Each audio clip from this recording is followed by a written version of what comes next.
All right. So today I'm interviewing my good friend Sunny Gosal. We have weekly calls and we publish them, which a lot of people listening probably would have heard before. But I guess I kind of wanted to interview you in a more formal setting, Sunny, because a lot has happened over the past. You were my, I think, third guest on the podcast, which was about 2 years ago Okay. now. And then about 12 months ago, you launched your brand Northbound Gear, and then I've been involved in that, helping grow that and take care of things as it scales, which has been an awesome experience. And I thought it'd just be a good time to kind of reflect on what's been happening the past 12 months, talk a bit about the business, talk a bit about what your plans are for how you sort of built it up and what your sort of plans are for the future. So thanks for hanging out with me today. Yeah, of course, man. My pleasure.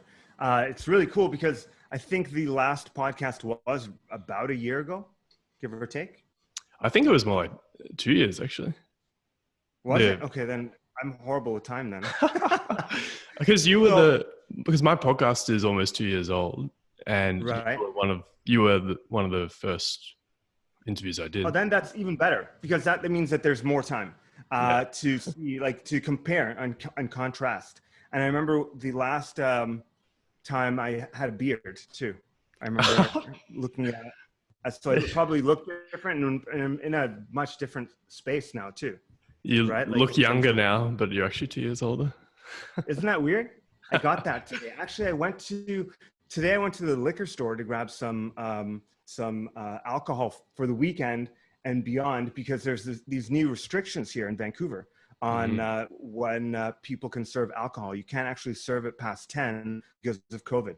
Mm. And so I went to the liquor store, but I forgot my ID, and I never got ID'd. And this girl asked me if she could see my ID, and I said, actually, I don't have it. But I'm 37 years old.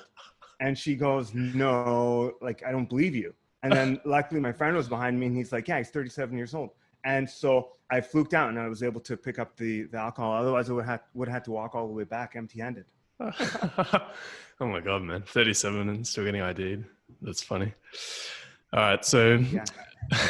so a lot of people maybe would have listened to that first interview, but maybe for people who didn't, or just to give a bit of a refresher, just keen to hear a bit of your background story, Sunny. So before you were running this business, what were you up to? Give us a bit of your story. Yeah, man, for sure. So I have a degree in graphic design for marketing. And it was one of the first degree programs offered like that here in Canada. And design and even kind of like digital marketing was all really new, to the point where the first 2 years of our course barely used any kind of computers. Right, it was all like kind of cut and paste painting and that type of stuff. And so it was really new, but I knew it was what I wanted to do because I just loved the creative element of it. So I graduated from that program, and then I worked for a couple of different startups, tried my own thing, tried my own stab at entrepreneurship, but I didn't have any business training. I was just good at design and the creative element. So nothing really worked out there. And then I got a job at a place that I really wanted to work at for a long time, and that was Electronic Arts, the video game company, EA Sports. And that was a really cool position. I worked there for about 2 years, but I got kind of bored of it. And I went to travel Europe for a month. And when I came back, I was like, I'm going to actually quit this job. And because it wasn't like aligning with my passion anymore, really. And so I quit, and then I started a couple of different entrepreneurial ventures. And probably after that, I probably started about 5 different ones because none of them worked. And finally, I had something that, on the 4th try, something that was actually generating some income, and I found it, and I just doubled down on that. And then that has slowly brought me into this space of being, I would consider myself now an e-commerce expert. I've been doing it for so long, and I know the different elements of e-commerce, from the visual and the creative element to the marketing elements to the paid advertising to sourcing products, building up your team, creating outsourcing tasks, responsibility, parts of development, like all that stuff. I've been doing this for so long that I'm super comfortable in this arena now. I love it, man. And yeah, I'm keen to dive into that because one thing I've noticed from working with you for the past 12 months is I just love the way you approach business in general and how you've kind of approached building up this latest brand. And I think it's going to be very valuable for other people who are interested in doing similar sorts of things because it's funny. E-commerce is one of those things where it sounds awesome and it sounds really easy. And there's plenty of people who, sell these like $4,000 courses, advertise them leaning up against the Lambo or on the pool side on the laptop, sort of banging some keys and making money. But I know it's Yeah, the reality such a is common image, isn't it? it's crazy. Right, laptop at the pool. Like, man, just sit at the pool. That's it, man. But yeah, so I guess I'm curious to know, like, when you first started getting into it, you said you went through about like 4 iterations where they all didn't work. I mean, like, Yeah. why didn't those early ones work? Like, what was kind of the problem and where was the kind of gaps in your knowledge at the time? That's a really good question, man. So I would, being a designer first, there was many times when I started projects and I would make sure that it would look beautiful from a design perspective. They worked, they looked good, they made sense. And if you compared it to most other competitors within that niche, I would say that the brands that I was starting up looked way better. But there were holes in my game. For instance, I didn't know, I didn't think about the actual target market and how maybe, I'll give you one example. I started a company that would sell you by subscription replacement toothbrush heads. So if you have Sonicare or an Oral-B toothbrush, instead of having to buy them from the drugstore, right, every couple of months at a premium rate, I would send them to you via subscription at way cheaper cost than you would pay at the drugstore, and you wouldn't have to think about it, right? To me, that was a great idea. And then I was going to, upsell toothpaste and a whole bunch of other things, floss and all that stuff. So basically, all of the stuff in your bathroom, you wouldn't really have to think about it. It would just be automatic. And so I built out this whole thing, this brand, and it looked really good. Did the social media for it, all that stuff, made templates for everything, and I hit go. And like the first little while, it worked well, because what I was doing was I was targeting people on Facebook that had either a Sonicare toothbrush or an Oral-B toothbrush, right? And the reason I knew that is because they had liked Sonicare on Facebook or Oral-B on Facebook. What I didn't think about, though, when I made this whole thing and I spent months building this brand was, okay, so there's, let's say, for instance, 70,000 people that like Sonicare. That sounds like a lot of people, but that's not a lot of people, right? And how many of them are actually going to be interested in the product? First of all, who likes Sonicare toothbrushes on Facebook? Like, that's just a weird thing to do, right? So I can't really expect everyone that has a Sonicare toothbrush to like them on Facebook, right? You don't think about your toothbrush once you have it. You don't really want to be in the loop probably with your toothbrush manufacturer, right? It just is what it is, and life goes on. So what happened was, after a while, I ran out of people to target to sell this product to, even though I knew for sure that this segment was growing. More and more people were getting into using electric toothbrushes. And my model, I believe, worked. And it would have been profitable if I got enough people to subscribe. But I couldn't get enough people to subscribe. And it was actually costing me more money than it was making me money. And so I had to wave the white flag. And so I was like, okay, next thing, right? And so often, then I got into, silly enough, like this is probably at this point, like in my whole entrepreneurial journey, probably project 8 or 9, right? Where I then started learning about e-commerce from a different perspective, more so the drop shipping perspective. And I opened up a women's beauty store, right?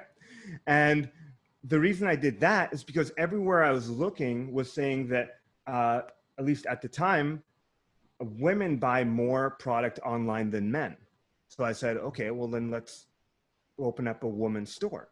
It would be easier than a men's store, was what my thinking was, right? And it did okay. That store did pretty good, but it you know, it wasn't a wild success or anything like that. But it was better than the project before it. And then so we stopped that. We but learned a lot from it. Learn a lot from each project. That I think is one of the main things, right? I wasn't starting from scratch. I might have been from a visual standpoint, the brand new idea, blah blah blah. But the process of e-commerce, understanding what I need, you know, the elements of a good product page, the elements of a good brand, the elements of a good team, the elements of a good product, right? Like what makes a good product? It has to be fantastic. Your product has to be so good. Ideally, if you can start from scratch, your product should be so good that when your customers get it, they're excited to tell other friends and family about your product. If you can pick a product that is that good, and you have the choice to pick a product that's that good, because when you're starting from scratch, you can do whatever you want. There's no restrictions. So why not pick a product that wows people? Because that will make your job way easier. It'll also be way more fun because you're actually giving people a product that they love and enjoy, and you're part of that process, right? So I learned something from each one, and I learned to not follow trends more so, right? Like that woman's beauty store thing was a trend. And it might, but I don't know anything about women's beauty, that's for sure. So I'm the wrong guy to lead this, lead this charge, right? Yeah. So shut that store down, and then we opted for a general store. So now the strategy is Just before we different. get onto that, like, Yeah. I'm just curious how, because like 8 or 9 failures or however, like failures, even though you learn something, so it's not really a failure, like it's still a lot to go through. And I'm just curious, what what did you kind of like know, or what did you see that allowed you to keep going and realize that eventually you would hit something rather than just thinking you were just bashing your head against a brick wall? Yeah. Have you ever thought about that? Yeah, I have, dude. So there was definite times where I was bashing my head against a brick wall, right? And I gave up to a degree. So when I was working for a startup, I was like, you know what? My own stuff isn't working. And I was at the point where I was literally putting myself in debt trying to get my own projects to be a success. And when I was like in debt so much where I literally couldn't support my idea, I had to go find a job. And then I would not work on this on whatever idea at the time that I was working on. I would just maybe take a break for a year or two and work. And but through certain startups and working with all these different companies, I learned something from each experience, right? From each job, from each contract or whatever. I was like collecting information on how to run a business, what works, what doesn't. So my toolkit was getting bigger. And I knew from day one that the reason I was learning graphic design was not because I wanted to design things for other people. That was not the plan at all. I didn't want to make, you know, the local plumber's logo. That's not what or his or her website. That wasn't my goal or dream. I was always this idea person. I always had ideas. Some of them were shit, right? A lot of them were, right? Some of them were pretty good, and some of them were really good in my estimation, right?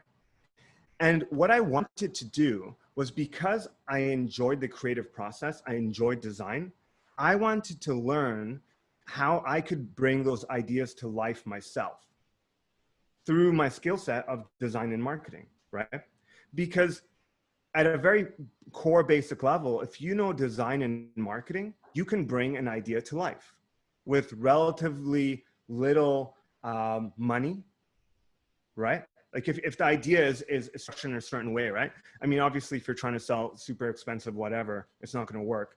But if you're selling any kind of digital product, or even if you're doing a drop shipping product or anything like that, the cost is very low if you've done the design and marketing yourself, right? So what I wanted was the ability to be able to test ideas and bat them out and see what would work, right? And so what often happened was I created things and I got excited about it. My personality is one to get very excited about certain ideas, and I forget about the failures. The vision in my head is so exciting that the other 8 times that my ideas failed in the past don't really matter. I'm not thinking about, well, what about the other 8 times? I'm just so gung-ho about the idea I've got in my head right now. And I'm also a pretty optimistic person. So I think about, where could we take this? Yeah. On top of that, the design process and the creative process for me is fun. I wasn't getting paid for those other 8 ideas, the ones that none of the ones that worked, right? It was just work and very little reward, but it was still enjoyable for me, right? I like creating things. And so there was that. And there was also the element of just, I didn't want to quit. You know, I consider myself to be on the total scale of my life, I consider myself to be young, right? And I know that if I do something cool now, it is going to pay back tons in the future if I do it now, right? It will also be just as good if I do it later, probably, but it won't scale as, its influence on my life won't be as big, if that makes any sense. Do you get what I'm saying? Yeah, absolutely. It's basically like, I mean, it's a combination of a few things by the sounds of it. First of all, you sort of have a lot of grit, and that's just kind of your personality for whatever reason. Second of all, you're sort of a positive person, and and you've kind of aligned, these projects were kind of aligned with your strengths and what you actually enjoy. So even though they didn't work, and that's something I love, is that, and this is how I think about the podcast as well, specifically, is that how do you like do things and do projects where even if it quote unquote fails and you don't get the result you want, you still actually get something out of it. So like for me, for example, even if literally no one listens to the podcast, if I get 0 downloads, I Yeah. actually don't care, because I've gotten the other benefits of meeting and connecting with interesting people, developing a skill set of interviewing and speaking and communicating, and all these other benefits that don't rely on people actually, the podcast becoming like successful or big. And so it sort of sounds like that was kind of similar for you, where you had the benefit of, even if they didn't work, you got to sharpen your skills, which you enjoyed, and they were providing learnings for the future, which you saw potential in. And so you wanted to make sure that you, as early as possible, get to that point where you can set something up so that you can reap the most benefit for the rest of your life, essentially. Yeah. You hit the nail on the head, man. Sweet. I also had, I guess, maybe a slightly alternative motive too, that I just thought about as you were saying. As a designer, I wasn't really offering my design skills out, because I didn't want to do that necessarily. At the time, I didn't necessarily like doing design work for other people. I liked doing it for myself and creating my own brands and stuff. But there were times when I did have to seek work, right? And I was like, okay, in my portfolio, a lot of my portfolio were my past failed projects, right? Like, take a look at this website I made. So in 2001, I made a website with a friend of mine called whereeat.com, and was a search directory for restaurants. And it was basically Uber Eats in the year 2002. It didn't work because of the limitations, right, that we had. And also Yelp was coming up hot on our heels. And so the whole thing kind of fell apart. But it was really cool that we had made this thing in 2002, really good branding. The idea was cool, and it was in my portfolio. And then I had a whole bunch of other projects that were my own that were also in my portfolio. And I was honest with the people that I was showing. I was like, this is what I did. These are some of the numbers that we got, blah, blah, blah, whatever it was, right? But just being that space where nothing that I ever did was really going to waste. Right? Either it was a learning internally for me, or it could be used in my portfolio to some degree. Got it. Yeah, it makes total sense, man. And so what happened next? Then you started this more general store. What Yeah. happened there? What happened there? So what happened there was we were at a spot where uh, we were understanding e-commerce, right? E-commerce was becoming kind of second nature now. I knew all the different apps. I understood Shopify really well. All the different elements were coming together, but we didn't really know what product to sell.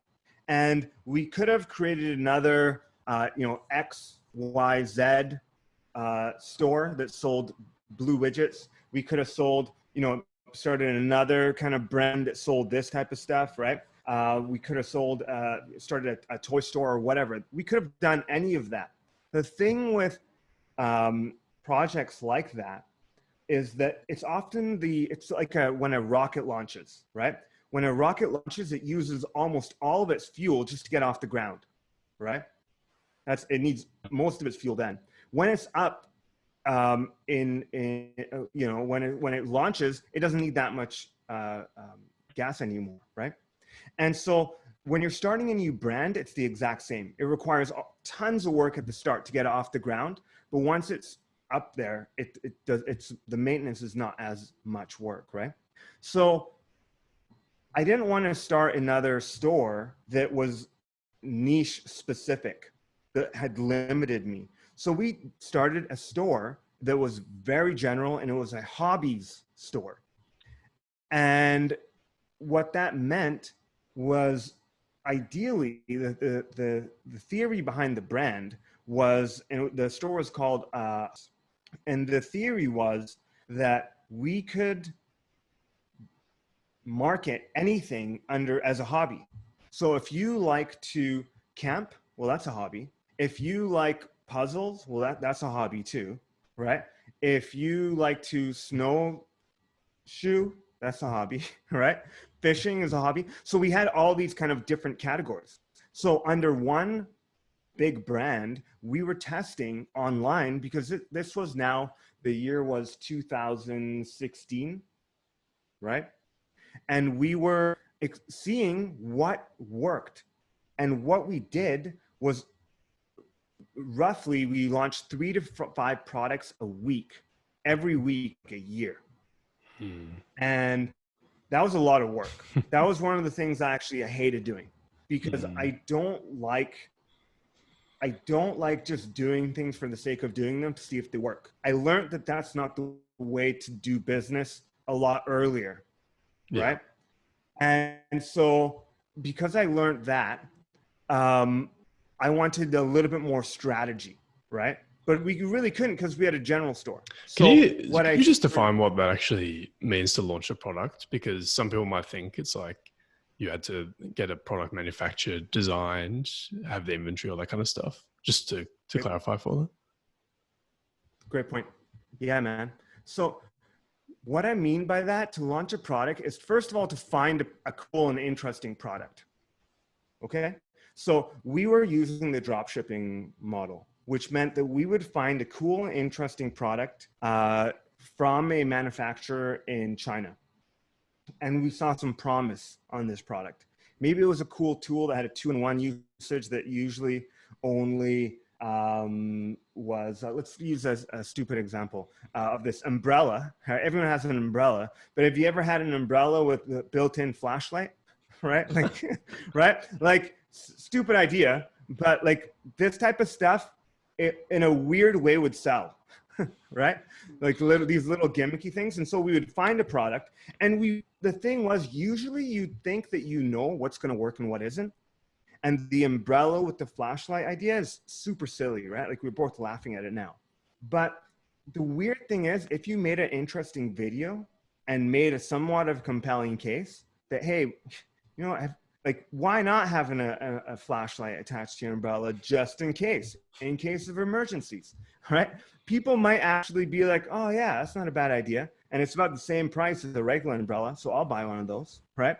And so what we would do to launch a product is find a cool product. And oftentimes, especially back then, all the images and stuff were in Chinese. So we would have to, and I would have to go in and Photoshop each image, make it look better, write the copy in English, upload that to the page, see if we could create a video advertisement or a static image advertisement for Facebook, all that stuff, right? Set up a page and then launch it, right? And then when we would launch it, my brother would go into Facebook and launch the campaign using Facebook ads, targeting certain demographics, right? So let's say we're selling snowshoes or something like that. Well, okay, people who like the outdoors and like ski activities in the United States of America, aged, maybe 30 up or whatever, would be our kind of the way we would launch product. And we would spend maybe $100, $200 to see if there was any traction on that product. And oftentimes, 9 times out of 10, there would be no traction. The product would flop, right? But every now and then, we would have a winner where we'd be like, oh, okay, these, I'll give you an example.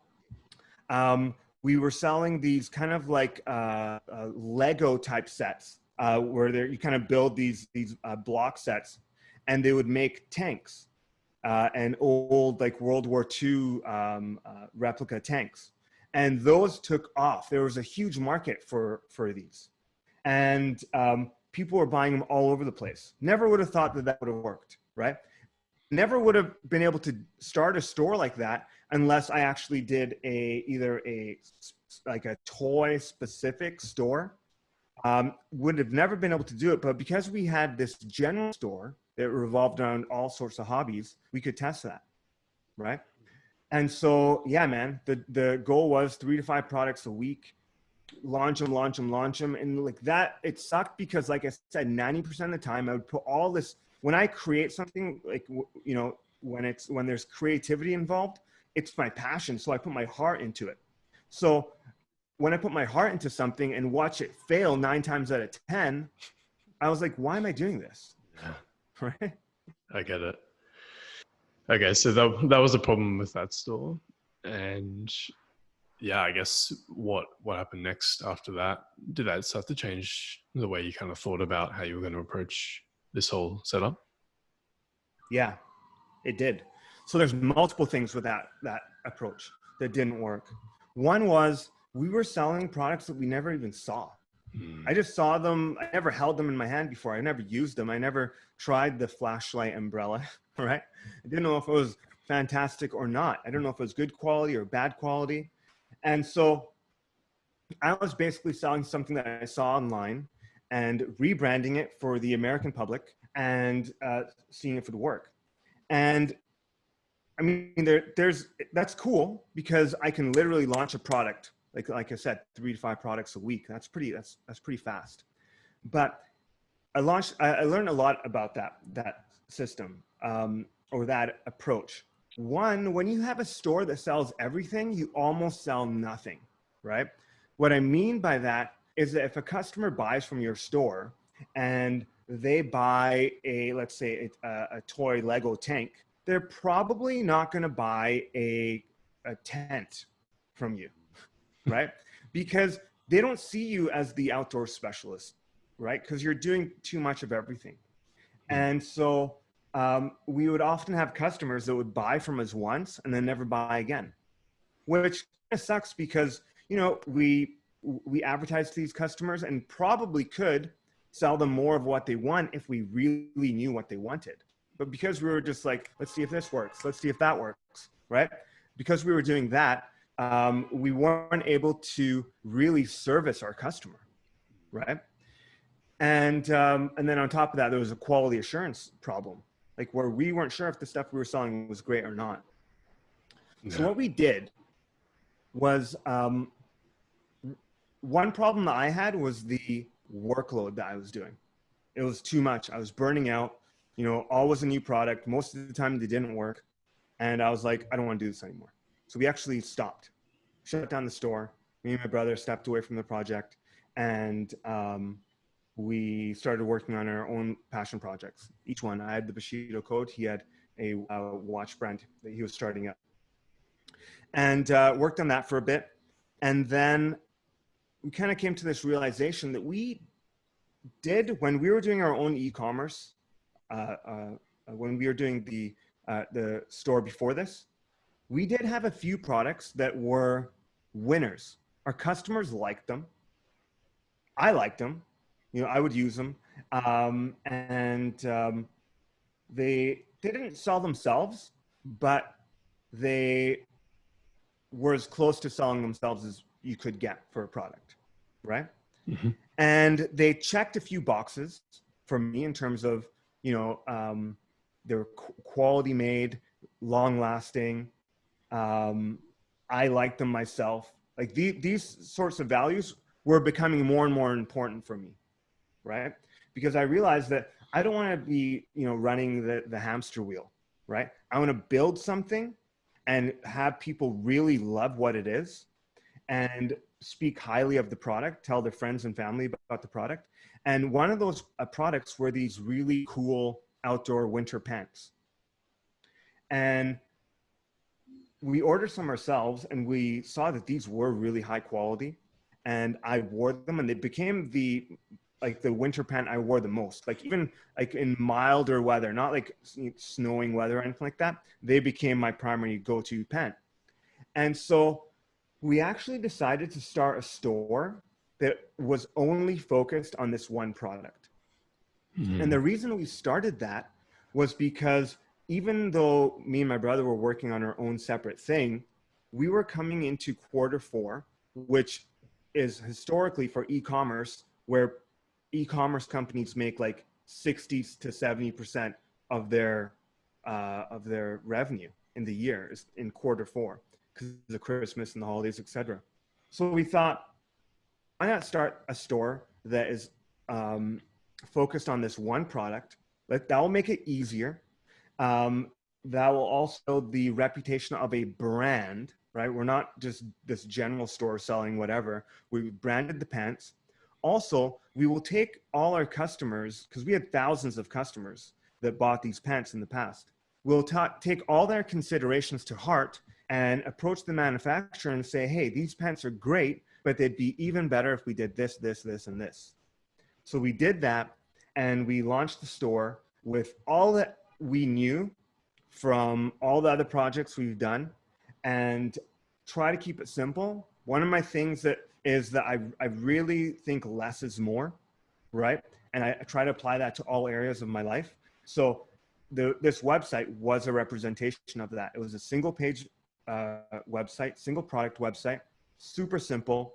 And we started building a brand around this one product. And in the first quarter, it did really, really well. Mm. Can you give a sense of how well it did, whatever you're comfortable sharing, just to give the people listening some sense of, like, Yeah. was this like 100 pairs of pants or what? Yeah, I don't know the exact number of pants, but I can say for sure that, so we started the store on October 2nd. I remember we were supposed to start on October 1st, but I didn't finish something, and so I had to do it on the 2nd. And so the first month was okay. I don't remember how much we did. We probably did about maybe $30,000 worth of sales, I think, roughly, for the first month. But we were just getting started. We were working out the kinks in the advertising, and the advertising was really low scale. And so, but from October to January, and I believe including January, it was some point in January where we had crossed $1 million in revenue. It's wild. Yeah, it's pretty wild. Just straight off the bat, first year in business, 4 months in, crossing 1 million in revenue from one product. And it's not even like a high ticket product as well. Yeah, it's literally a pair of pants. And it was like, kind of like, let's put this together. And I was working on what I would call my passion project at the time, which is this journal called Plan and Conquer. And that's where what I was really pouring my heart and soul into. And this was kind of a side thing, right? It was like, okay, we'll do this just because, we haven't had and done any e-commerce for a year, and we do need to make some money, right? So let's see what we can do. And so one product, one page, keep it simple. We knew people wanted this product though. That was the one advantage we had because we've done the work, right? We tested hundreds of products. I think I have a folder with 300 products that first you got to find them, make like all that, like doing that 300 times. And so it was such a relief to work on one product. Yeah. Like you could put more time, energy, effort into that one product and know that it's not going to waste. Because when you're doing something and you know it's kind of going to waste or it might not be appreciated or whatever, there's a different energy associated with that type of work. Definitely. Yeah, it's cool, man. And it's awesome, and it's crazy. Like, I'm sure there's people listening that would hear that and think like $1 million in 4 months from a very simple single product. That sounds like insane and almost impossible. But then what you got to understand is that yes, that happened, but the way it happened because of the previous however many years, however many other projects, all these like things coming together where nothing quite clicked and worked. You had some successes, some failures along the way, and then it all sort of just culminated. And then that's the thing. It's like you can spend like a decade working on something or some skill set and you have very little to show for it. And then suddenly things can just like suddenly seemingly click into place. And then it all just happens at once. And that's kind of what happened with this by the sounds of it. And that's the wildest part is realizing if we talk about like, you know, if we talk about the, our life expectancy and how much, you know, how long we'll be working for or whatever, and where we're at on that timeline when it comes to our career now and the growth of, let's say we're like, for us specifically being in the e-commerce space, the internet and technology space, and knowing how quickly that space is growing and how rapidly it's changing and being able to be at the forefront of those changes. I think just all that stuff is really exciting because there's a compound effect on that knowledge. And that compound effect is, to me, it blows my mind because now when I'm learning new things, before it used to be like, oh man, do I have to learn this? Why did they change it? Why did Instagram change this? Why did Facebook do that? Oh, how come we have to update to this? Like all that stuff sucks. But if you think about it the other way, where if you're actually riding that first wave, well then, you're in a position to capitalize on that wave. And you have to befriend these changes and literally shift the way that your mind thinks in that this environment is evolving. And if I can adapt a mindset to evolve with it, I'm at the cutting edge of it. And there's a lot to be gained from it. Totally, man. Totally agree. So with this new iteration, this new business, Northbound Gear, so you launched it, it did really well initially. How did you then, what was kind of your mindset with this business? And was that very different? I guess it was different, but couldn't you explain like how you sort of approach this from a strategy perspective that was different to previous businesses that you tried? Yeah, sure. I can explain how I approach this different on two fronts. One, this was the first project that I can say that I did with a single focus. Like I only had one thing I was working on this whole year. Whereas in the past, I have been working on my e-commerce store while working on writing and writing my book or writing my social media posts or making an app or like at times in my career, I was doing all these things, multiple things at the same time, which was cool because I was working on different things and, you know, it felt like I was doing a lot, but really I wasn't getting anything done, right? Because everything was moving slowly because I was doing so many things. So 2020 has been the first year that I can remember where I've had literally one focus, and that's this business. So that was one big thing that changed. The second thing was that this business, when I started it, had to fit within my criteria of starting a business, specific criteria that I had. And that was that I didn't want to work for like 80 hours a week, right? I didn't even want to work 40 hours a week. That's so can I build something where I can work 3 to 6 hours a day type of thing? I'm cool with that, right? That was one requirement. Another one was I wanted to make enough money to where I could just scale this, like not enough money, sorry, where I could make something that would be able to be scalable so that if I invest my time, energy, and effort into it, I can actually scale it up and make it bigger so that it does make more money for not like, there's certain things that if you do them correct, you can make 10 times more money without needing to do 10 times more work, right? And so that's the scalability, right? And I wanted a project that was scalable, and this fit that criteria. Another one was that I didn't want to be locked down to a location. I learned that when I worked at Electronic Arts, even though it was awesome, we worked in one of the coolest buildings in Canada to work in, one of the coolest companies, yoga studio downstairs, punching bags downstairs, football pitch, awesome cafeteria, games room, movie rooms, all this stuff. It was literally like a playpen, right? It was super, super fun. But I never wanted to be, I didn't enjoy having to go to the office every day. And I wanted to be location independent. So all those things had to fit this particular project. And they do, and they did. And so I doubled down on it, right? I doubled down on this project and I kept it super simple, right? And kept it super minimal, focusing on the product and the relationship with the product and the customer, making sure I loved it. One of the rules that I have is if we don't love something, we're not selling it. If we haven't touched it, tried it, used it, we're not selling it, right? It's not gonna, like, we have to love it first. It has to be amazing. It has to blow our socks off. Because if we find a product like that, again, it's gonna be just way easier in the long run, right? To sell and market it because it has its own legs. So those are some of the different ways that I approach this project from like I don't know, from kind of like like a high level. what kind of, pardon me? Like from a high level. Yeah, from a high level perspective. Yeah, that's cool.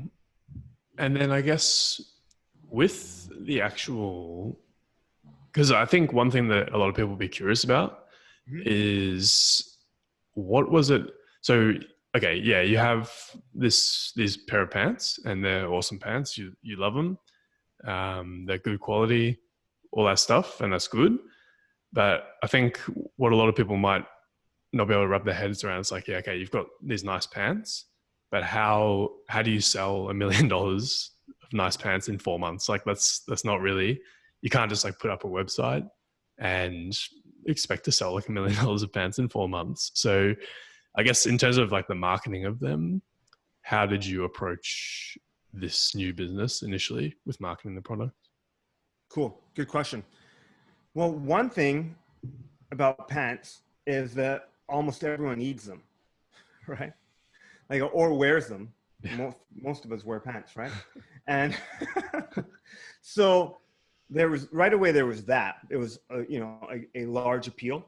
But the real secret to that was, is our Facebook marketing strategy. And my brother, who's a Facebook marketing whiz, right?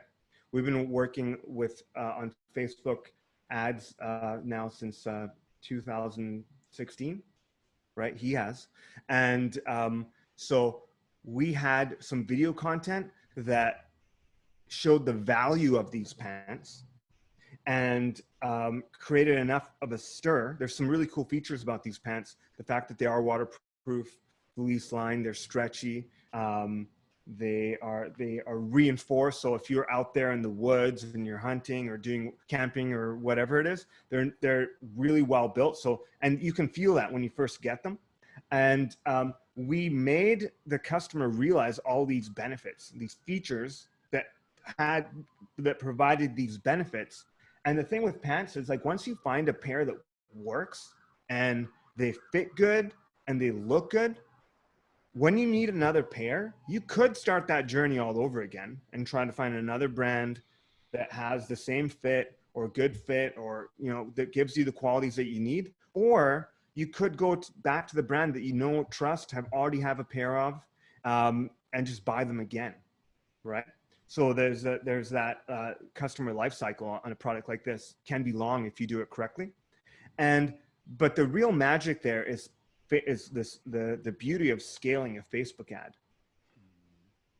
Yes, because you can target very specific kinds of people, and yeah, and then just scale it, as you said.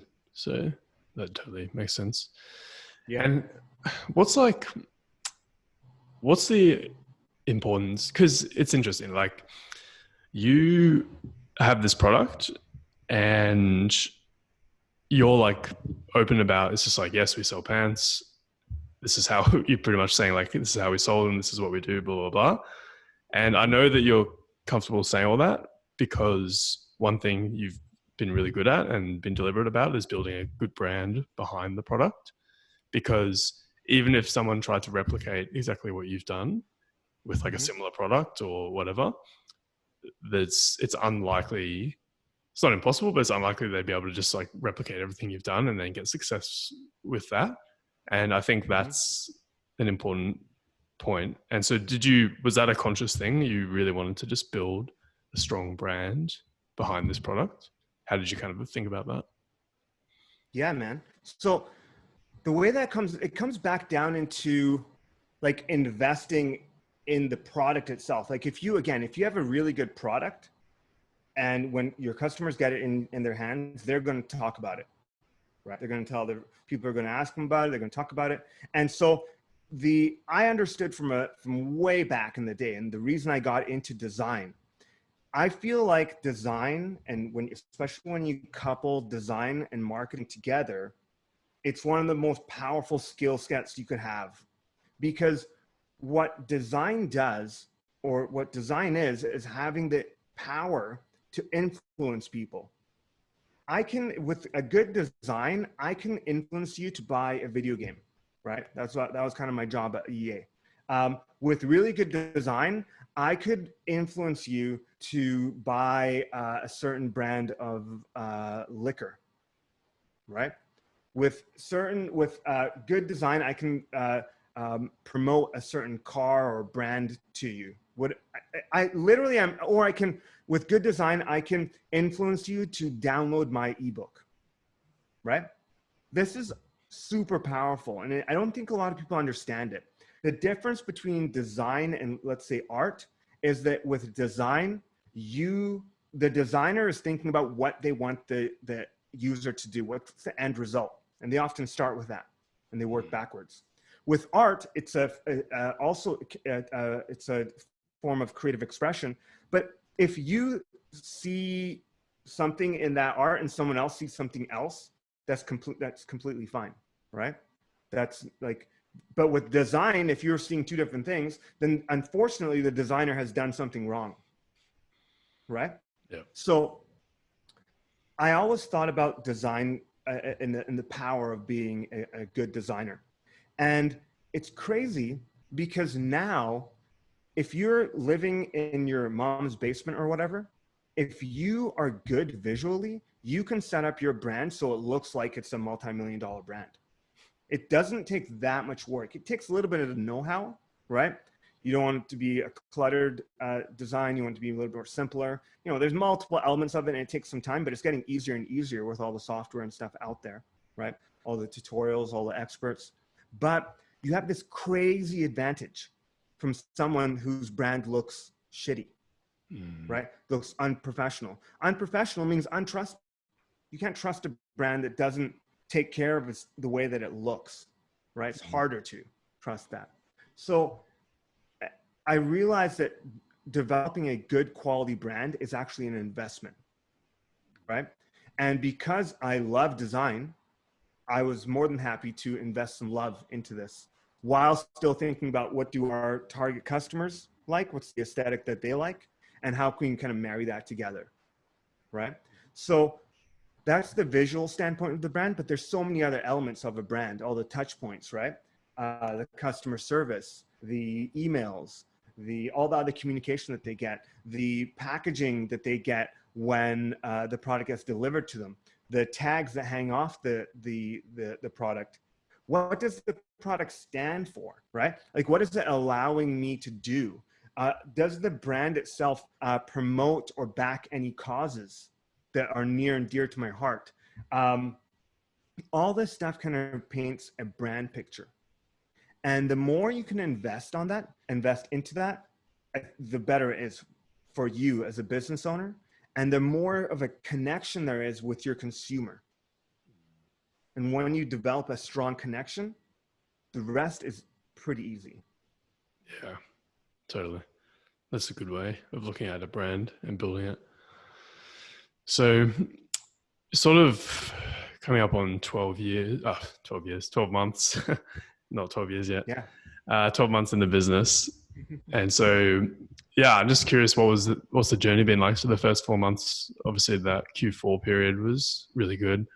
How's the rest of the year been? Any major highlights or challenges this first year? Yeah, man, lots, like so much, right? Because the company's super young, and so a couple things that happened that were really cool. One, we brought you on board, which has been super awesome, because one thing that we were not the best at with our other brands was the customer support portion of it. It was pretty rudimentary, our whole approach, right? You know better than anyone else. Wait times for customer tickets were long. We didn't always have answers to our products, especially in the past, because we didn't really know the products ourselves, right? And so, one goal for me this year was to build out a strong team, and that has been one of the biggest and most influential things with the company, which makes absolute sense, right? The team members on the team are like the bloodline to the company, really, if you think about it, right? Other than the actual like money coming in, like you need that. Actually, I would equate the team members as being the heart of the company, right? It beats the blood through, right? And developing a really strong team is super important. And I have in my, whole kind of e-commerce journey, I've hired people for different tasks so many times now for different projects, different developers, different maybe like if I'm good at design, but maybe I hired an illustrator to do a certain illustration for a certain product or whatever. Certain developers, virtual assistants, all these types of people, right? And probably over 100 different people that I've hired in the last few years, and I've learned to quickly identify someone that's really good from someone that is average. And the beauty is when you are a location independent business, if I was located here in Vancouver and everything was in a physical office here in Vancouver, you and I probably wouldn't be able to work together, right?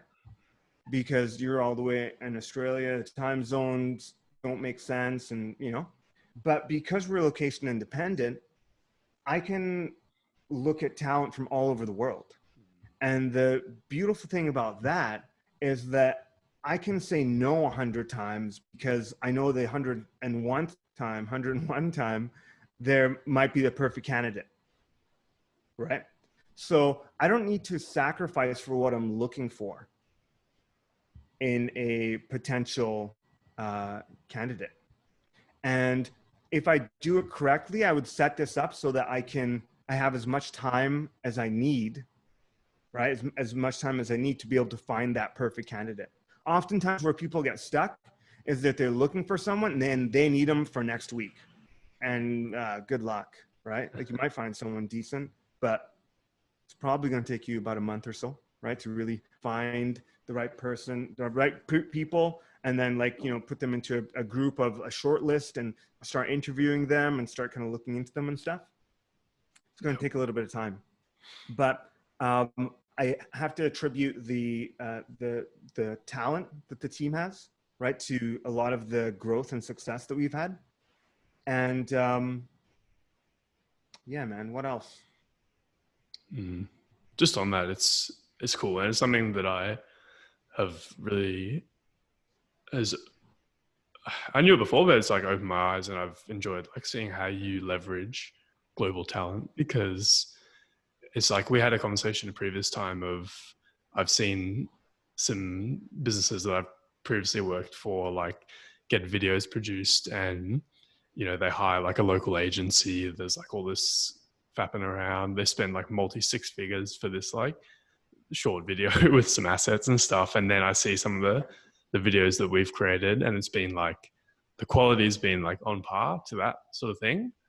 Yeah. But just because of the way that you do access like this global talent pool, we've gotten different people's perspectives, because people from different countries, the quality is still fantastic. The price is a lot more better. And it's just like, why not do that? Like, why not leverage the talent that's out there? And it's, again, not every business can do it, because like you said, some businesses are confined by location, but it's just like thinking outside the box. Like, some people would never think of that. They would think like, I need to hire someone. I'm going to put it out in the local paper or something, hire old mate down the road to come and help me or whatever. And that's just like their mindset. But then it's just like, literally you can go anywhere in the world, find these people. A lot of the time they're cheaper. A lot of the time they're better than a lot of the people you get.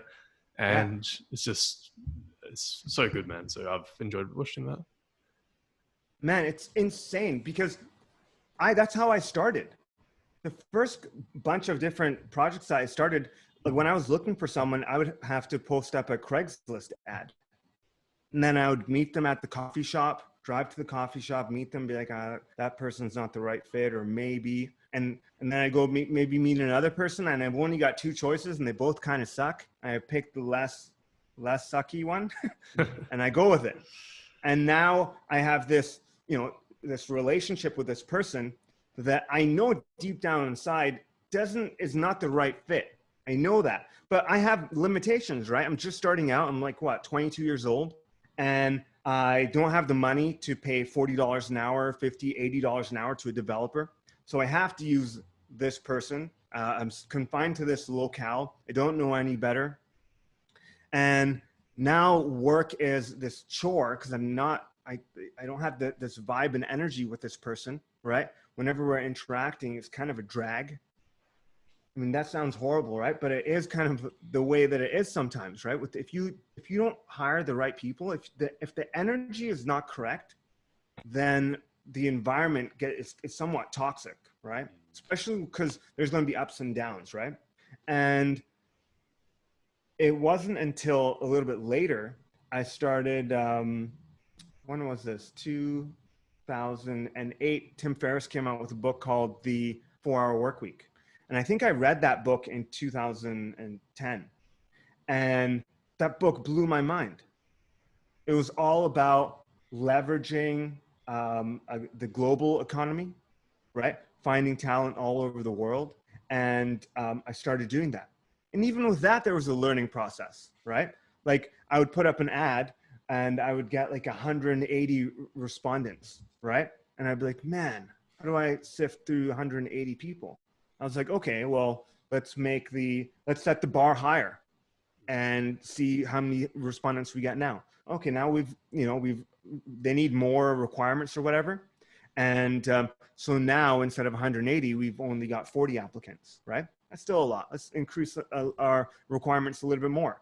Now we've got 10. Okay, cool. From the 10, let's interview all of them. But not necessarily an interview. Let's just first of all have a conversation with them and see if their energy is good. Because we're going to be working remotely. A lot of people online don't like using webcams, or even some people. I've had a bunch of people who have said, can we just chat instead of going on a call? And the answer is no, because it's really hard for me to explain an idea that I'm super passionate about for you to execute through chat. It's also extremely limiting in terms of, you know, me expressing the idea to you and the time it takes to express the idea. So, okay, eliminate those people. And now I've got maybe 6 people that I can pick from. And, you know, obviously price is a concern, but I'm looking at the work that they've done. I'm looking at how we interact. I'm looking at their availability time-wise, because they might be in, you know, Nairobi, Kenya, which is, you know, we've got one guy there. And so the way that this works is that you need to learn how to hire at a global level. But once you learn it, you can leverage it, and it is amazing. Like you said, our video team, we actually have 2 video teams. Most people probably wouldn't be able to do that. They would have to find one video team and fingers crossed that it worked. Because of COVID, we decided to go global with our search, right? Instead of recording locally, which was going to be the plan, we went global with our search, and we found a really good video team in Russia and a really good video team in Mexico, and got them to do some video work to see where they excel, both of them. And we did that at a cheaper cost than it would have, at a much cheaper cost probably, than it would have to get one video team here in Vancouver. And both teams are super passionate about what they do, and they're excited to be able to work with global clients on global brands. And so it's win-win for everyone. That's right, man. So good. Because yeah, I think that's like, it's obvious to you and I, but I think some people still have that mindset of like, they think of, if I outsource something or hire someone in another country, yes, I'm saving money, but I'm also sacrificing quality. But from our experiences, we've seen that yes, you are saving money in most cases, but you're definitely not sacrificing quality if you do it right. So Yeah. that's the thing. If you do it right. And that's a big part of it. The relationship has to be authentic and real, right? And I'm pretty good at judging that authenticity because I've worked behind the computer a lot. And so, you know, communicating with people, that communication is super, super important. And not only that, but setting the bar high and not being afraid to wait. Like I said, you get in trouble when you're looking to fill a position next week. But if you have a month to fill that position, right? Then in the first week you don't find someone, maybe you edit the job description for the next week, you launch it again. Maybe that didn't work out either. You try it again. And okay, finally you find a couple of people, you interview them, you know, you're in a much better position when you have more time to find the right person. And you have to see finding that person and that time spent finding that person as an investment. And someone told me once, I think I was reading, I forget where it was, Ezra Firestone. He was saying that if let's say you're paying someone $10 an hour, right, to do a certain task, the first, you know, couple of weeks, that person is no longer worth $10 an hour. They're actually worth $20 an hour, because even though you're still paying them 10, because they are now understand your business at a more deeper level, right? Which at first I didn't really get that. We've talked about this in the past. I was like, it's still $10 an hour. They're better trained. But he's thinking like an entrepreneur. He's thinking, what is the value of that person in this company? He's not thinking, what are they, what is it costing me? And that reframe, when you start thinking with those types of reframes, you start thinking from a way different perspective. And it's a much more positive, optimistic mindset to have. And you need that in business. Yeah. Because there's going to be lots of times when you're going to get punched in the face and knocked down, and bad things are going to happen. That's right, man. So key looking at the value rather than the cost, because like you said, if someone costs $1,000 an hour, that could sound expensive, but if they're providing $10,000 an hour of value, then it's worth doing. So I totally get that. Yeah, man. And people don't see that. People have this scarcity mindset where it's like, okay, you know, this website, for instance, to make, you know, it's going to cost $3,000 from this team, but this guy said he'll make it for $500. And I'm saving $2,500. What they don't realize is, okay, maybe the SEO isn't going to be very good in there or non-existent at all. Maybe the actual development is poor. Maybe it's not, it doesn't scale up to, different resolutions or whatever it might be. You have to really think about the value of the money that you're spending. Totally, man. So was there any other like big challenges or any other big learnings from the first year of business?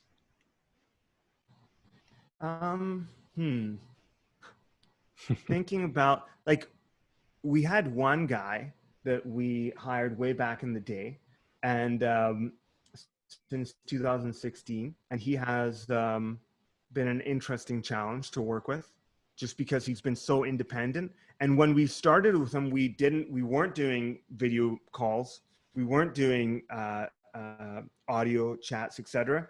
And he, didn't grow with the business. And and if anything, he was kind of detrimental to the business, and there was no back and forth. So hiring the wrong people can cost you. That was a big learning for me. And what I mean by that is that when the business grows and you have a team that responds to the business, and it kind of echoes back to you what's happening. You need that type of communication. With this particular guy, he was still kind of an old school guy where he would just do the spreadsheets. That was his job, and to fill orders via spreadsheets. And then he kind of went into a customer service role, but he took a spreadsheet approach to customer service. So it lacked a humanistic element to it. And I didn't really realize this because a lot of the customer service was being done independent of me. And when we started, digging in, we noticed that, our customer service is almost kind of non-existent. It's not very good, right? And so that was definitely an issue.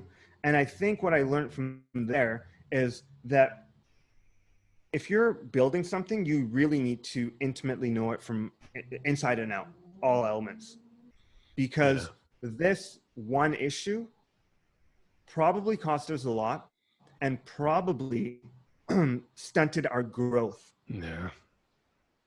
By a lot. Yeah. Yeah, it's big learning, man.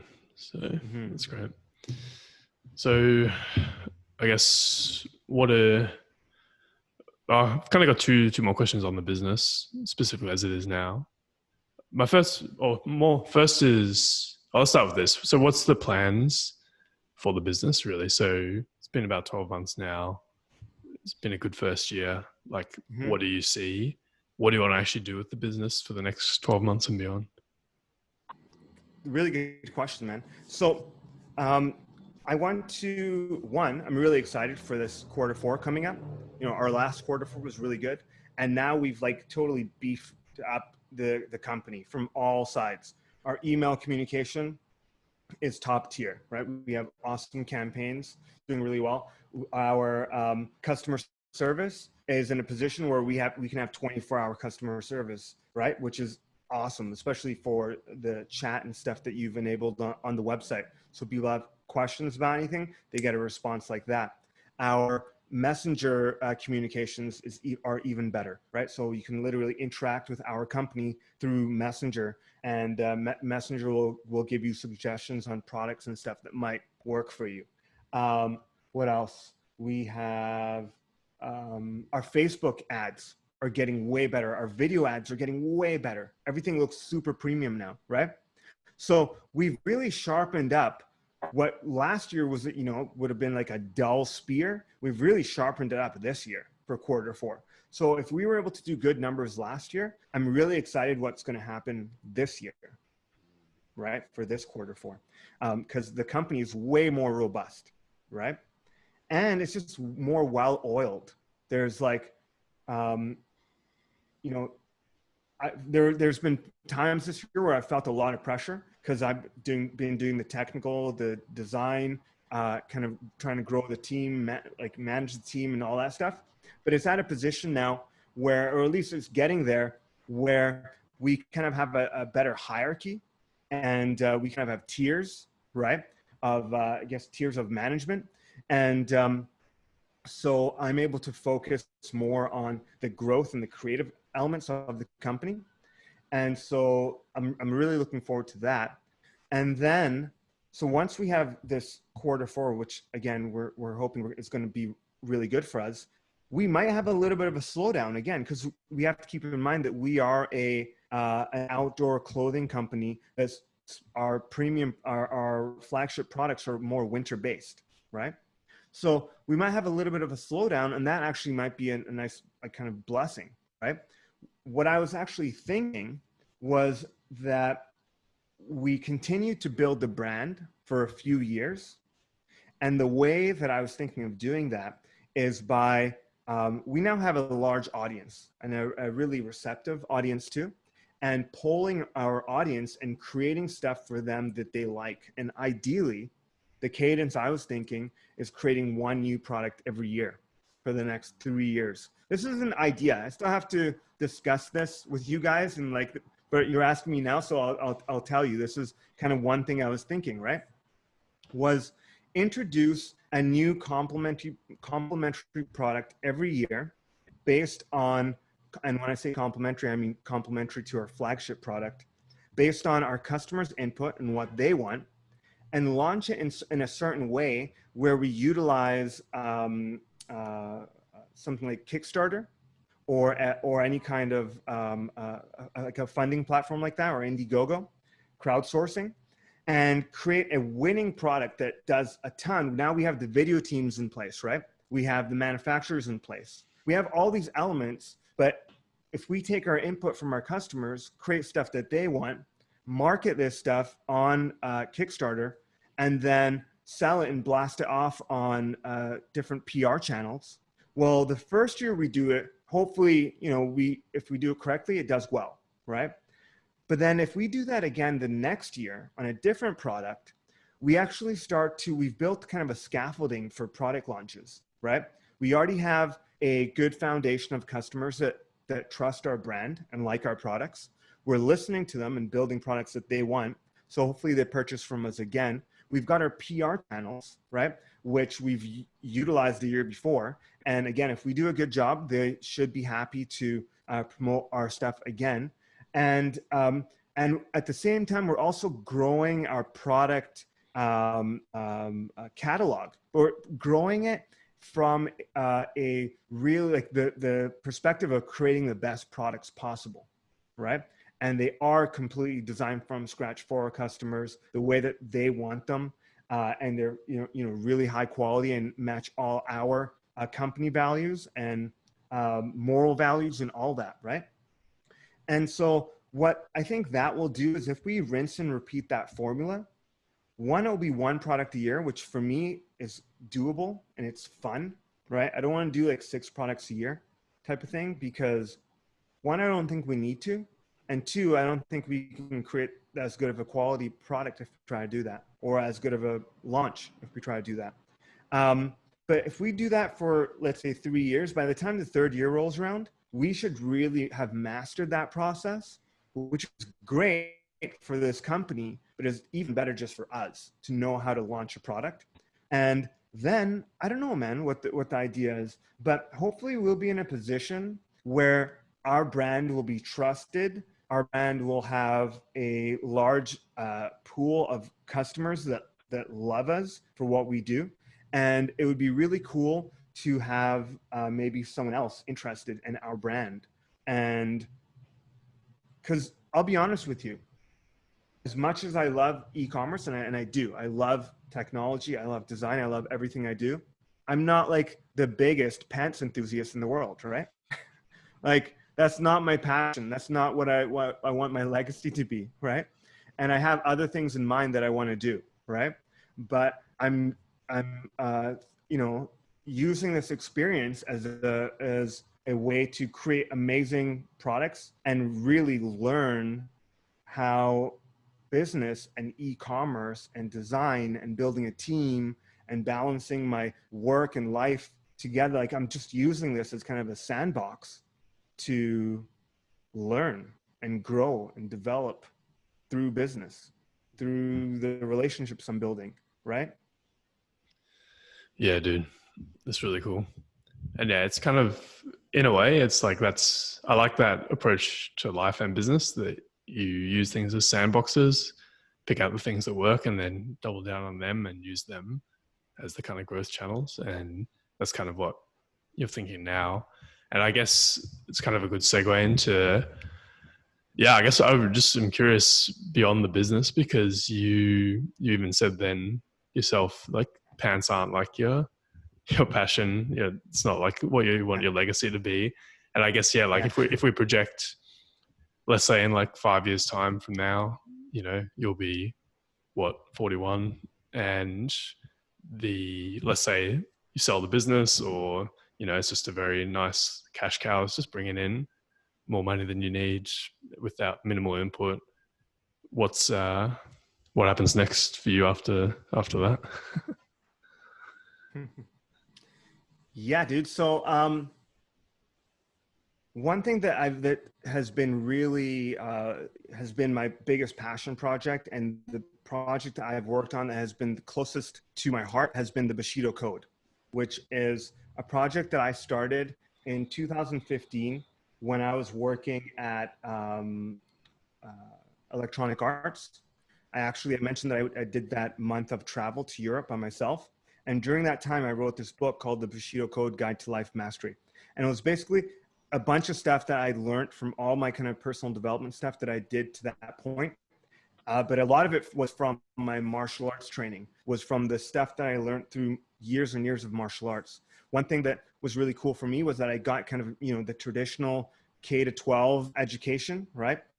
And I also got this interesting education from martial arts that talked about things like visualization, meditation, um, you know, um, the mind, the body, all this stuff that really was not, talked about in school.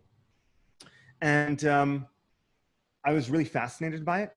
And I had multiple mentors in my life that I was lucky enough to have and surround myself with and learn from. And I put this program together, and that program was actually for me. I was at a point at that time where just the stuff I was doing wasn't very fulfilling, and I felt like there was more to life. This was when I was working at Electronic Arts. I thought that was my dream job. For some reason, it wasn't. It wasn't fulfilling me the way that I thought it would, and so I quit.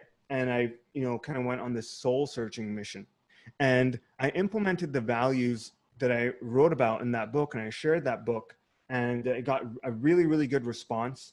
And at the time, I think I had like, my Instagram following was growing so quickly. I remember at one point in 6 weeks, I amassed 10,000 followers in just 6 weeks.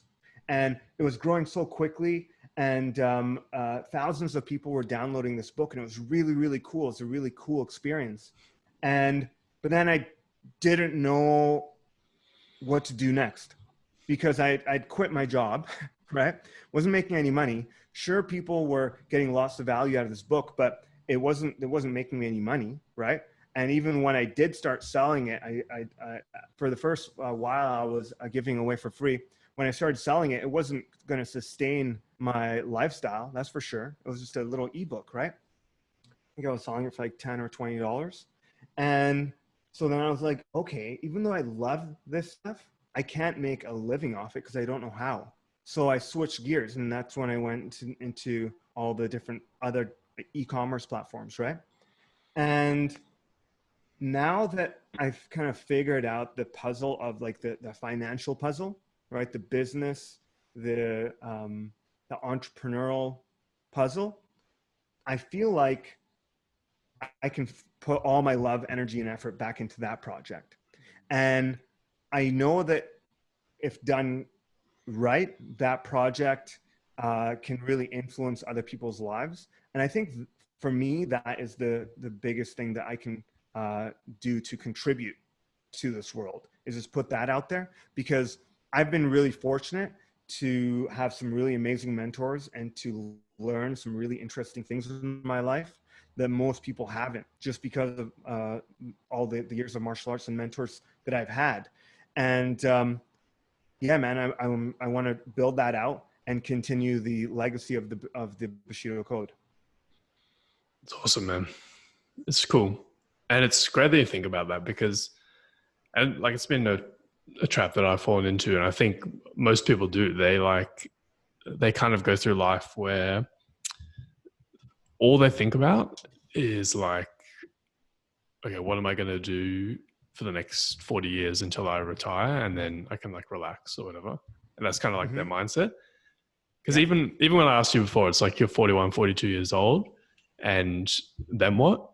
I guarantee some people would hear that and be like, Yeah. "That's like a weird question," Yeah. because it's like, who's who like in mainstream world feels like they've kind of like they're good at like 42. Most people are still just like grinding away or struggling or whatever. And again, nothing's like set in stone. So I'm not saying you're going to be on a yacht with a helicopter or whatever at 42. Maybe you will be, but like it's just like that's people don't think about that thing. It's like once we kind of are good here, it's like let's be deliberate. Like let's set things up.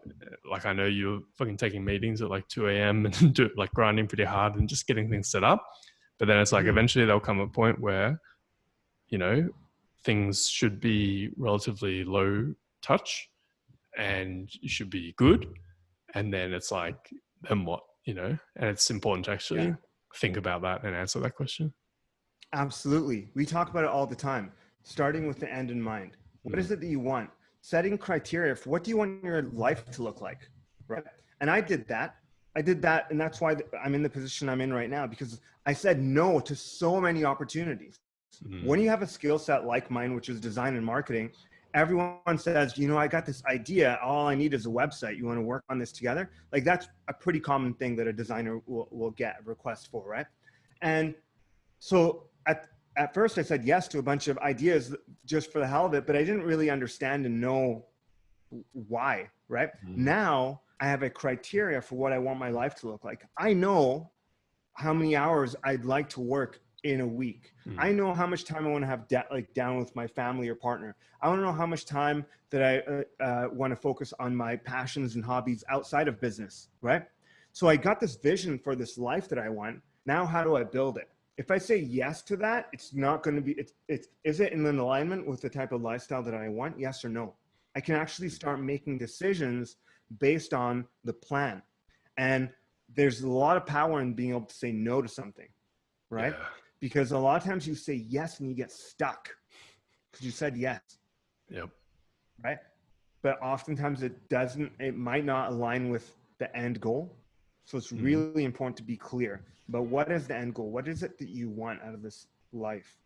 Mm. Have you got any thoughts on how people can define that end goal for themselves? Yeah, for sure.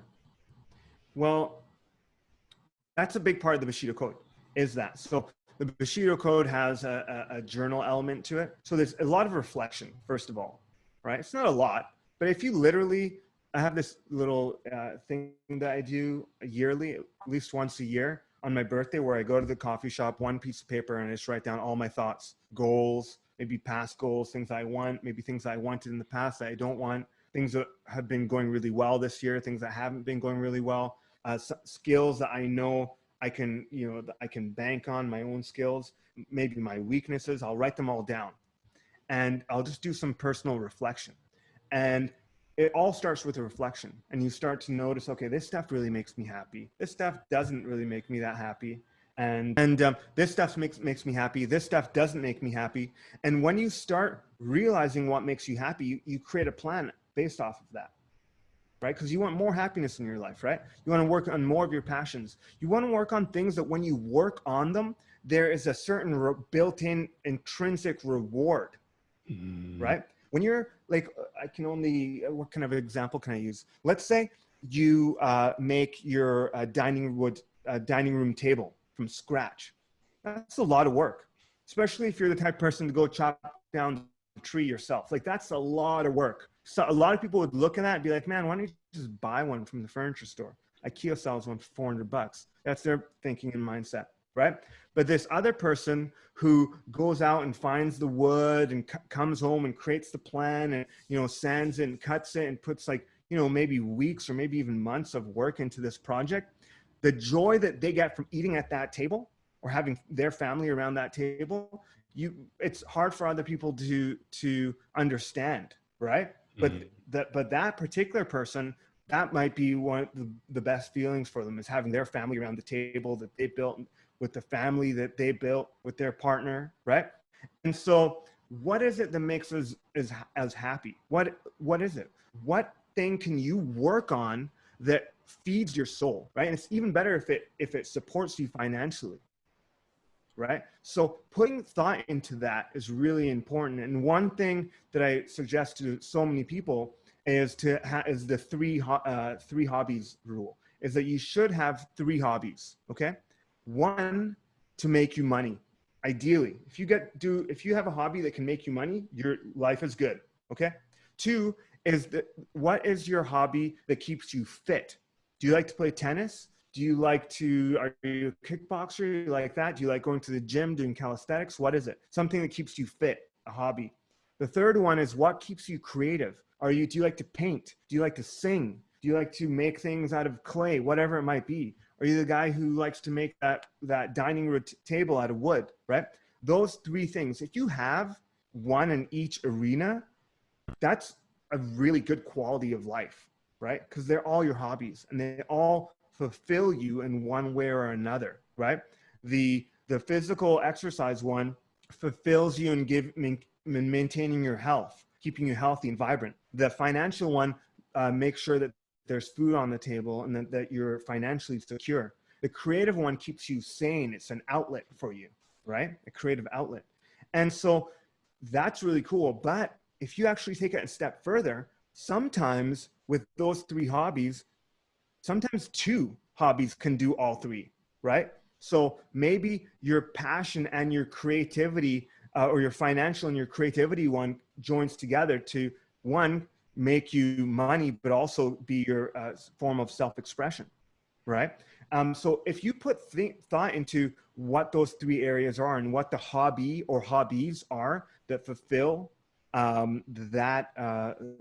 requirements, those needs, if you just put a little bit of thinking and thought into that, you are probably going to live a really nice life because you're doing things that you love. You've designed your life in a way that the things that you do are the things that you actually love. Yeah, I love it, man. And again, it comes back down to what you said before, just begin with the end in mind. It's a maxim that I try to live by now. I didn't consider it for a long time, and that created a lot of friction for me. And now that I try to keep that in mind, I just feel so much more aligned in the things that I'm doing. And like you said, it just helps. It's a decision-making framework of what to say yes to and also what to say no to, because I've in the past said yes to a lot of things that I shouldn't have or didn't serve me. And it's like, and even now I get opportunities. People ask me to do certain things, and I just have so much more clarity straight away on what to say yes to and what to say no to. And Mm, it's like it all comes from just considering what's the end goal. And it's not concrete, like it can change. Like you and I both absolutely. have this document which sort of outlines all these key areas and what we want to achieve, but it's a Google Mm. Doc. It's fluid. It's not a PDF. So you Yeah. can you can change things and add things, and then yeah, it just gives you that kind of compass and decision making framework to move forward. Yeah, man. It's so important. Just that one thing about, okay, what are my values? What's important to me? Put it down on a piece of paper, put it down on a Google document. That way you don't lose it. Print it out, revisit it every now and then, even if it's only once a year, right? Like just take a look at it. Are those values still the ones that are important to me? Are these goals still the ones that are important to me? And if they're not, cross them out because they're going to weigh on your mind in a weird way in the back, and just work on stuff that is important to you, that you love, that you're passionate about, right? I mean, it does sound like I'm oversimplifying it, and I am to a degree. I do understand that, maybe if you're in a position where, you need to support your family and you have a job that you don't like and you need to work it, to be able to support your family. Like, you know, that is a really real case. And especially right now, you might have actually even gotten laid off or something like that with today's, you know, economic climate. That stuff is hard, right? Being in debt sucks. It zaps away a lot of your energy. It zaps away a lot of it. It can really be a heavy weight. And I know because I've experienced that, right? But there's this one thing, and then the reason I always, you know, connect back to the Bushido code is because the Bushido code is the code of the warrior. And I believe that we're all in one way or another warriors. We're all fighting for something, right? We're fighting against something, right? I should better to say fighting for something, right? But we are often fighting against certain pressures and stuff that we have. And if we look at it, like sometimes we need to grit down, bite down on our mouthpiece and charge forward. There's times like that are inevitably you're going to experience them. But if what that means is that you have to work your 8-hour job and then work, you know, and have meetings at 2 a.m. or whatever, like you said, like get it, do it, but realize that, okay, this is in sacrifice for what I actually want. And no one said it's going to be easy, but it is going to be worth it. It's 100% going to be worth it, because the alternative is ... whatever the alternative is. And you probably already have an idea of what that is, right? Quiet life of desperation, or life of quiet Yeah. desperation. Yeah. Yeah. Yeah. So good, man. I love it. So yeah, it's cool, man. I think we'll sort of work towards wrapping up here, but there's like a few just questions that I think would tie things off nicely for you. And one is Yeah. just, I'm just curious, like someone, if they're listening to this and maybe they've like tried to start a business, or they want to start a business, or they're sort of in that mindset and they've sort of seen what you've achieved and want something similar for themselves. Do you have any advice or anything that you think that they should keep in mind or do in their own journey? Yeah, 100%. So no matter what it is that you want to do, there's always going to be someone who has done it before you. And it's very similar fashion, right? So if you're looking to do e-commerce, there's 100% people out there that have done e-commerce before you. If you want to write a book, there's thousands upon thousands of authors that have written books before you. If you want to be an athlete, you know, there's someone that has done something similar to what you want to do. The biggest shortcut, absolutely, is to find a good, solid mentor. And if you dedicate yourself to one mentor for a year, you're going to be really, really, really well off in a year. You're going to look back in that year and you're going to go, wow, I leveled up a lot in that 1 year. If you try to follow 4 mentors in that 1 year, and then one is a real estate investor, one's an e-commerce guy, one does this, it's not going to be the same, right? It's just not going to work the same. It is better to simplify. Less is more. Find the mentor that you really connect with on an authentic level. When they talk, it excites you. When they talk, you actually understand and learn what they're saying. That's super important, because the alternative is you doing something blindly and making tons of mistakes along the way and getting turned off by the whole idea and then starting new again. That always happens. It happened to me, happens to most people. So right away, if you want to accomplish something, find a mentor that inspires you. And ideally has like a program, right? Like you might find someone who inspires you, but they don't have any type of program or whatever. That's different. That's cool to be inspired by that person, what they do in their lifestyle or the way that they think. But ideally, if you have a mentor that actually has a program, you can lock into that program for 6 to 12 months or whatever. You'll be in a really good position at the end of that program. I love it, man. It does definitely shortcut that learning curve. In a way, I feel like that's what I've been doing with you over the past 12 months. It's been almost Sweet. like a Good, man. e-commerce mentorship. Good. Dude, it's really, I mean, I can say that too. In this 1 year, I've learned a lot. And I wouldn't say more than all the other years combined, but it's at a different scale. The decisions and stuff that we make now are just, they work differently. And yeah, man, it's also a fun way of learning when you do have a mentor.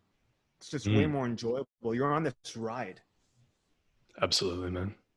It's the best way that you can go about it. I think so. So I normally ask people what their favorite book is, or a book that they've read recently that had a big impact on them.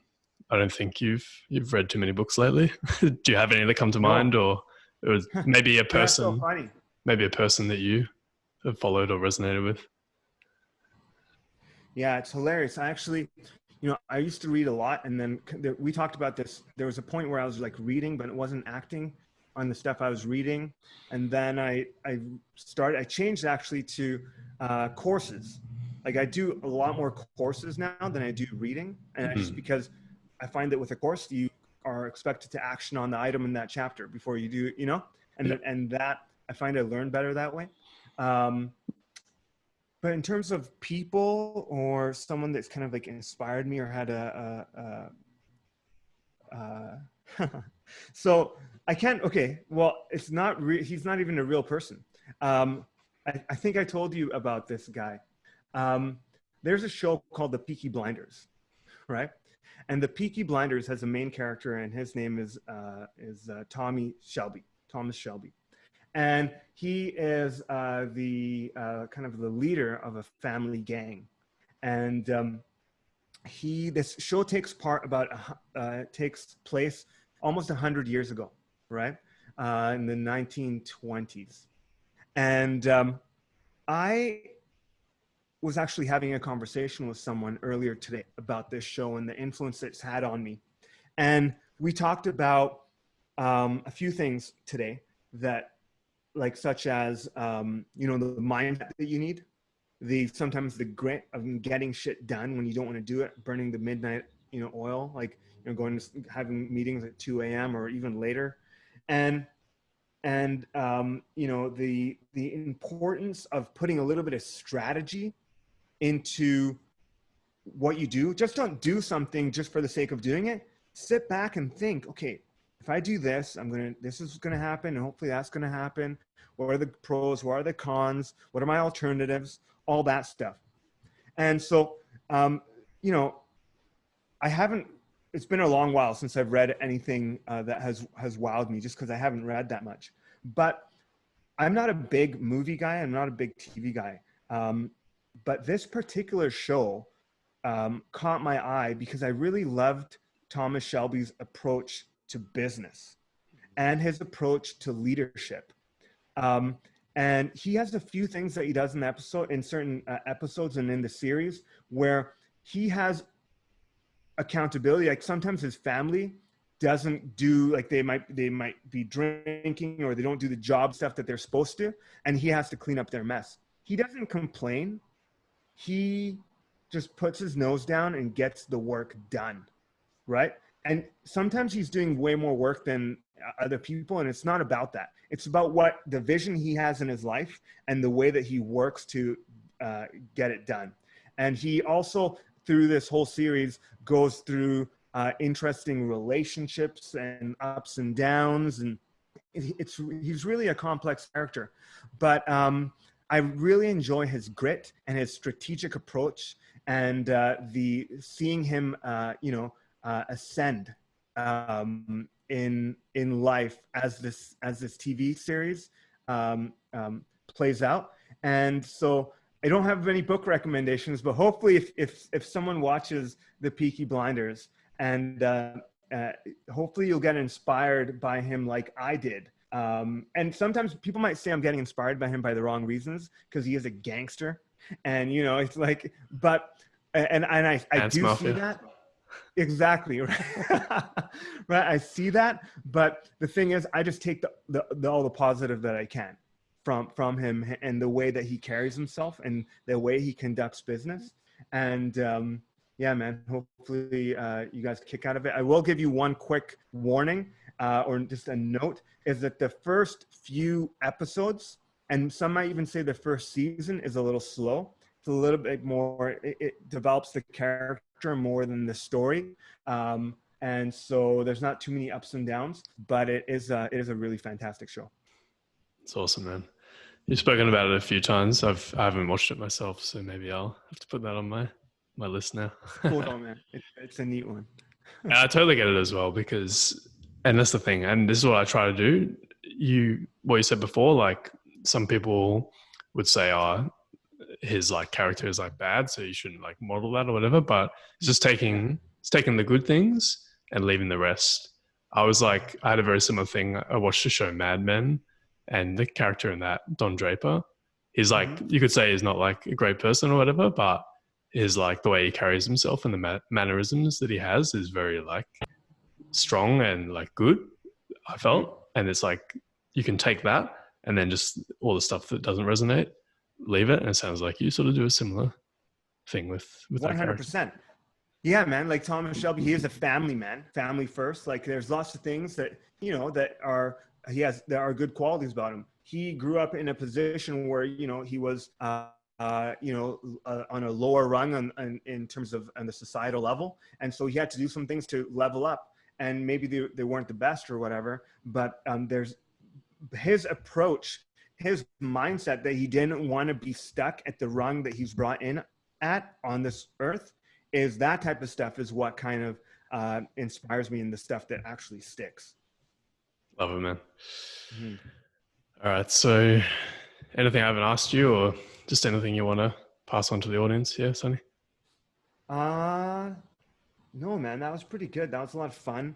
If anyone has any questions and stuff, I mean, I talked about like mentorship and stuff like that. I'm definitely not in a position to be an e-commerce mentor, right? I might in the future. Actually, I definitely have plans to launch some personal development stuff around the Bushido code, and it's actually already in the works with the journal and my video course and stuff, which I'll get to next year. But if anyone does have any questions, or just wants to chat about e-commerce and some strategies and stuff, I'm more than happy to help in the capacity that I can, right?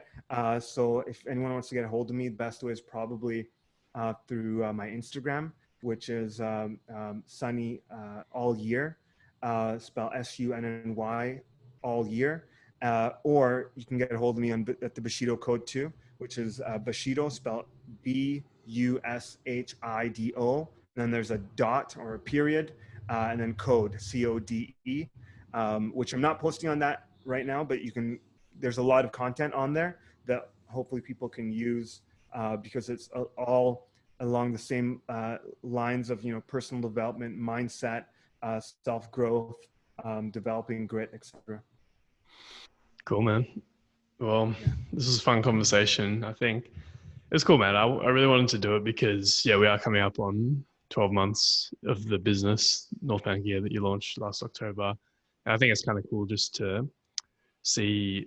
I mean, a lot of great things has happened in that business, and it's good to kind of have a time capsule and reflect on the learnings of what's happened in the past 12 months. And it's been very transformative for me as well. And like I've said it many times, but yeah, like I'm super grateful for the opportunity to be a part of it, and I've appreciated working with you and building this empire together with you. So yeah, thanks for the past year, and thanks for coming on the podcast today as well. Hey, thanks, man. I appreciate that so much. I've said this earlier. I don't think we would have been at the level we're at now without your help, without your support. We have this kind of tripod with me, you, and my brother, and it just wouldn't have it wouldn't have been the same with a two-legged tripod. And so it's really, the business has really grown a lot, and it's just fun to work with you, and it's been a pleasure, man. Cool. I appreciate that, man. So yeah, thanks again, and thanks everyone for listening, and have a great day.